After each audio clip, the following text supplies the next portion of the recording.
What I've got right here is the Zoom H4n and the Zoom H1. This little guy runs about $99 as its big brother runs about $300. Now this seems like a bargain price, and supposedly it has the same high quality mic inputs as the Zoom H4n has. I'd like to test the two and find out how they sound. This unit looks pretty small and it looks like something that would fit really well on your camera. Let's run it through a few tests and see if it's right for you.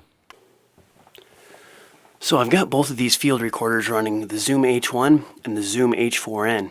Both of these will be recording at the same time, and I'll switch between the H1 and the H4n so you can get an idea of how they sound when recording.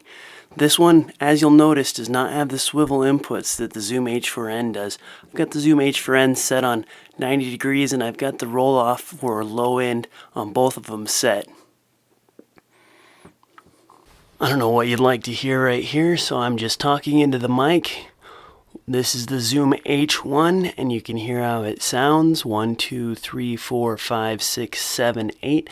This is the Zoom H4n, and you can hear how it sounds. 1, 2, 3, 4, 5, 6, 7, 8. Let's compare the audio tracks and see how they sound.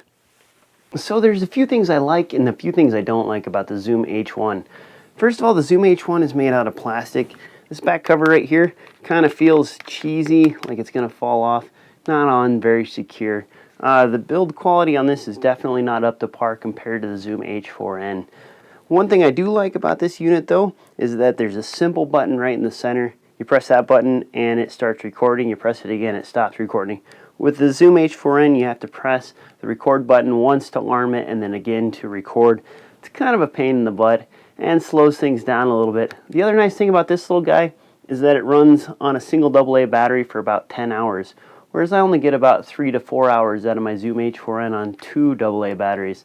That's pretty convenient and makes it really handy so that you don't run out of batteries or have to worry about changing batteries while you're working on a shoot. The other nice thing about this guy is that it's a lot smaller than the Zoom H4n, so you can fit it in a lot of places that you can't fit the Zoom H4n. The other thing to note is that the microphones don't turn on this one like they do on its bigger brother, and they're not as far apart, so the XY axis isn't quite the same as the Zoom H4n.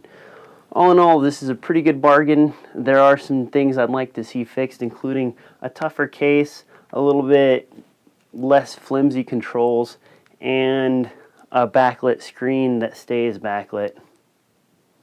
Otherwise, this is a pretty good bargain. So after listening to the audio from the Zoom H1 and the Zoom H4n, it's kind of hard to decide which one's better. I don't really have a winner in my mind, but listen to the audio and decide what works best for you. Remember, the Zoom H4n is built a little tougher. This guy has a larger screen, the buttons are a little more solid, has XLR inputs, the mics are rotatable, the 1/4-inch jack on the back is made out of metal as opposed to plastic. So in the durability category, the Zoom H4n definitely wins. If you need an all-around field recorder that has all the things you need, including XLR inputs, this is probably the way to go. But if you need something that's a bargain unit that you need to throw into a dangerous situation, or something that you're not really worried about breaking, the Zoom H1 is a bargain at $100. And I wouldn't mind putting it on top of a camera, and if it gets damaged, it's only $100. It's pretty cheap to replace. As always, thanks for watching. And if you like this content, please subscribe.